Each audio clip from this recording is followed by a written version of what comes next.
Dans cette quatrième partie, nous allons apprendre à connaître la bichromie à l'aide de Photoshop. La bichromie, c'est le fait d'imprimer une image avec deux encres.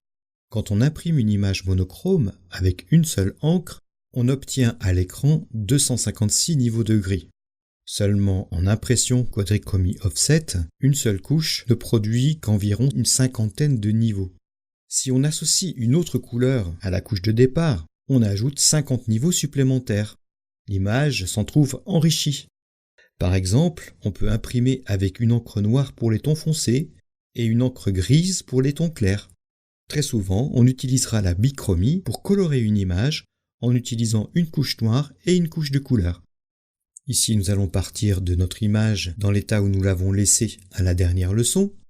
Nous allons commencer par aller dans le menu calque et choisir aplatir l'image de façon à obtenir un seul calque. Je n'ai plus qu'un seul calque. À présent, je vais dans Images, Mode, Niveau de gris. Cette fois-ci, je clique directement sur Supprimer. Si je jette un coup d'œil dans mon panneau couche en cliquant sur l'onglet couche, je vois que je n'ai plus qu'une couche, la couche gris. À partir du moment où je suis en niveau de gris, je peux accéder à la bichromie. Maintenant, je vais aller dans Images, Mode et Bichromie. Si je suis avec un type monochrome, je n'obtiens qu'une seule couche. Je vais choisir type bichromie et dans la deuxième couche, je vais pouvoir ajouter une couleur à ma couche noire. Je clique dans la case de couleur, je sélectionne ma couleur, puis je peux faire OK et je peux donner un nom personnalisé à ma couleur. Si je veux changer une couleur, je peux cliquer sur la couleur choisie et je vais en profiter pour visiter la bibliothèque de couleurs. Bibliothèque de couleurs me permet de choisir parmi les nombreux nuanciers existants.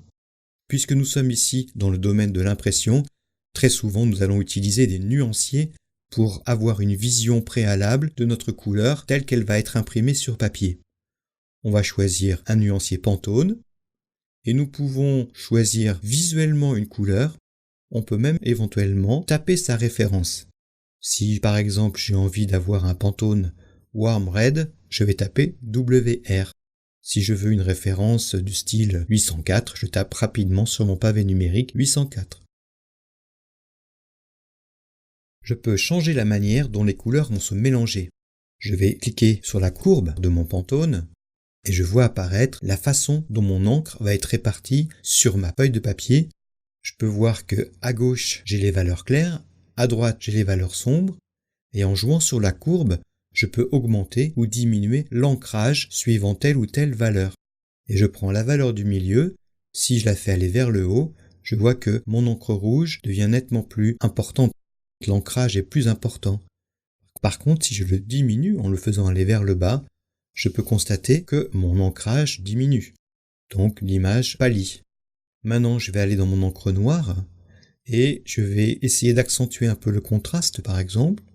Je vais monter les valeurs sombres, donc j'aurai plus d'encre noire là où c'est sombre.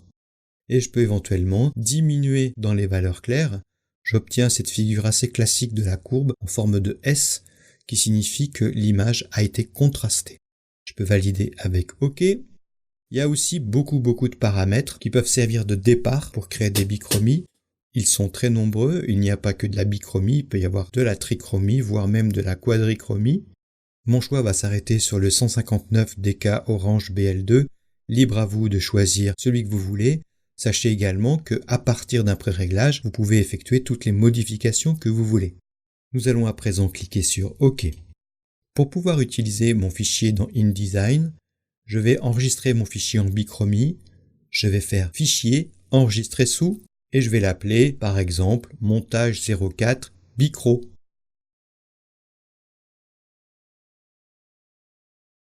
Et je clique sur Enregistrer. Si je jette un coup d'œil sur ma couche, je vois que je ne peux pas vraiment visualiser mes différentes couches. Pour pouvoir visualiser mes couches, j'ai besoin du format multicouche. Pour cela, je vais commencer par prudence, par faire Fichier enregistrer sous, et je vais l'appeler 04 montage multi.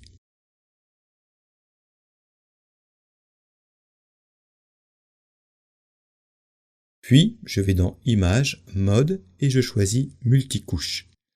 Alors là, dans mon panneau couches, je peux visualiser mes 2 couches et je vais pouvoir les afficher distinctement en cliquant sur les yeux qui se trouvent à gauche des calques. Pour modifier une couche, je vais double-cliquer sur sa vignette. Il va être possible de changer de couleur, par exemple. On va choisir un bleu. Tiens, on n'a pas encore essayé le bleu. Allez, un 277C, c'est parti. OK. Voilà, mon image a changé de caractère. Alors, je vais l'enregistrer, bien entendu, fichier enregistré, mais pour l'utiliser dans InDesign, il va falloir que je l'enregistre dans un fichier bien spécifique. On va aller dans le menu Fichier, Enregistrer sous, puis nous allons choisir comme format Photoshop TCS 2.0. On va garder l'option Ton direct active. Si je regarde le nom du fichier, je constate que l'extension a changé. C'est désormais un fichier .eps. Je peux cliquer sur Enregistrer, valider les options par défaut. Et à présent, j'ai enregistré mon fichier à destination d'InDesign. Dans cette leçon, j'ai appris comment créer un fichier en bichromie, en passant par le mode niveau de gris, comment attribuer des couleurs Pantone, comment créer un fichier multicouche où je puisse agir indépendamment sur les différentes couches. Enfin, j'ai appris à enregistrer le tout à destination d'InDesign.